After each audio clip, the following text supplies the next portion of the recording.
Book of Heaven, Volume 11, August 6th, 1916.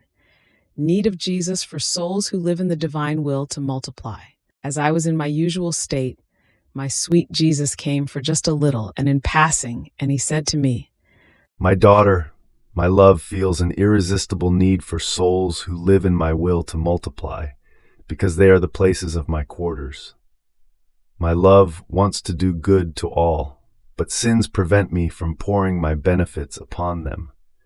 Therefore I keep searching for these quarters. In them I am not prevented from pouring my graces, and through them the towns and the people that surround them take part in them. Therefore, the more quarters I have on earth, the greater vent can I give to my love, and the more it pours itself out into benefits for the good of humanity."